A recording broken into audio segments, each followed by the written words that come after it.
Hello friends, ఇక Saturday episode అయితే అయిపోయింది కదా. సాటర్డే రోజు నిఖిల్ ఎలిమినేట్ అయ్యిండు.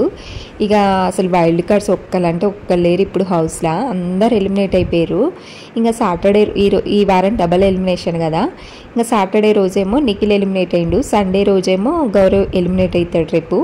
ఇంకా అసలు ఇద్దరు ఒక్కసారి ఎలిమినేట్ అయిపోయారు ఫ్రెండ్స్. ఇక వీళ్ళిద్దరు చాలా స్ట్రాంగ్ ప్లేయర్స్, టాస్కులు బాగా ఆడేది. ఇంకా అంటే టాకింగ్ పవర్ తక్కువ, కానీ అందరితో అరవడం చేయడం అది తక్కువ నిఖిల్, కానీ టాస్కులు మాత్రం చాలా బాగా ఆడేవాడు. ఇంకా గౌరవ్ విషయానికి వస్తే గౌరవ్ కూడా చాలా స్ట్రాంగ్ ప్లేయర్, టాస్కులు కానీ ఏదైనా కానీ చాలా బాగా ఆడేవాడు. కానీ కొంచెం అతనికి లాంగ్వేజ్ ప్రాబ్లం వల్ల ఏమైనా టాస్కులు కూడా తొందరగా అర్థం కాకపోవచ్చు. ఇంకా ఎవరైనా మాట్లాడుకునేవి కూడా తొందరగా అర్థం చేసుకోలేడు, తెలుగు లాంగ్వేజ్ రాదు కాబట్టి. అదొక్కటి గౌరవ్కి మైనస్ అంతే. ఇంకా వీళ్ళిద్దరు అయితే మంచి స్ట్రాంగ్ ప్లేయర్స్, అసలు వీళ్ళిద్దరిని ఉంచాల్సిందే హౌస్లో. ఇంక ఎందుకో మరి ఓటింగ్స్ చాలా తక్కువ వచ్చినట్టున్నాయి, అందుకే వీళ్ళిద్దరు అయితే ఎలిమినేట్ అయిపోయారు ఫైనల్గా.